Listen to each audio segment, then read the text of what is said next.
அண்ணே வந்துட்டேங்க ஐயா, வந்துட்டேங்க ஐயா சார், வந்துட்டேன். இந்த கேள்வி முடிச்சோன்னே வந்துட்டேன் சார்.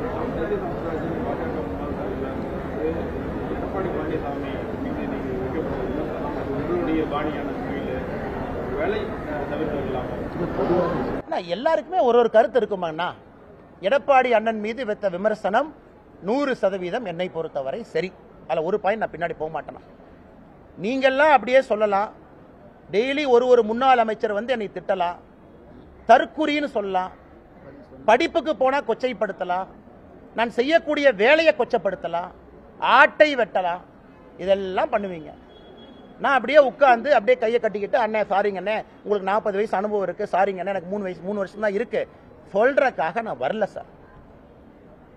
அது உட்கட்சியாக இருந்தாலும் சரி, வெளிக்கட்சியாக இருந்தாலும் சரி, என் பாணி மாறாது. நான் இங்கே வந்திருப்பது அரசியல் மாற்றத்திற்காக. நான் தலைவரான பிறகு நகர்வுல மட்டும் நீங்க பாருங்க, இந்த கட்சி எங்கெல்லாம் போயிருக்கு. தனியா உள்ளாட்சி தேர்தல், தனியா லோக்சபா தேர்தல், தனியா தான் நிக்கிறோம். ஏன் கட்சி வளரணும். அதனால் எல்லா தலைவர்களுக்கும் மதிப்பளிக்கிற முக்கியமான மூத்த தலைவர்கள் அறிவுரை ஏத்துக்கிறேன். ஆனா சில விஷயத்துல நமக்குன்னு பாலிடிக்ஸ்ல ஓன் ஸ்டைல் இருக்கணும். நம்ம எல்லாத்தையும் காப்பிடிக்க ஆரம்பிச்சோம்னா எந்த வழியில போறோம்னே தெரியாம இங்கேயோ மாட்டிக்கும். அவர்களுடைய கையை காலை பிடிச்சு பதவிக்கு வந்தார் அண்ணன் எடப்பாடி பழனிசாமி அவர்கள் சொன்னாங்க. அப்ப இன்னைக்கு பேசக்கூடிய தலைவர்கள் எங்க போனாங்க? அந்த தலைவர்கள் பேசியிருக்கலாமே. கையை காலை பிடித்து வந்தான், என்னது வேலை செய்யாம உழைக்காம வந்தன. விடிய விடிய படிச்சது எனக்கு தெரியுமல்ல, விடிய விடிய பால் கறந்தது எனக்கு தெரியுமல்ல, விடிய விடிய எங்க அப்பாவோட மம்முட்டி பிடிச்ச கை என்ன காப்பு கச்சிருக்கு பாருங்க, 20 வருஷம் ஆனால் அது எனக்கு தெரியுமல்ல. அதனால இது அது கேட்கலாம் நான் வரல. பதில் சொன்னா பதிலடி இருக்கும். அப்படிதான் பத்திரிகை நண்பர்கள்ட்ட நான் பிஹேவ் பண்ணேன். கேள்வி கேட்டா பதில், எப்பாச்சும் நோ கமெண்ட், சாரி, ப்ளீஸ். ஆனா எனக்கு தவிர்க்க தெரியும். அது மக்களை ஏமாத்துற வேலை. என் உள்ளத்தில் இருக்கிற நான் பேசல, எதுக்கு நான் அரசியல்வாதியா இருக்கணும்? Sorry, no comment, next day பாத்துக்கலாம், சாரி நண்பரே. எப்ப நான் பேசியிருக்கேன்? எந்த கேள்வி எதை பற்றி கேட்டாலும் பதில் சொல்றேனே. அது தப்பா சரியா எனக்கு தெரியாது. நான் காலம்தான் முடிவு பண்ணணும்.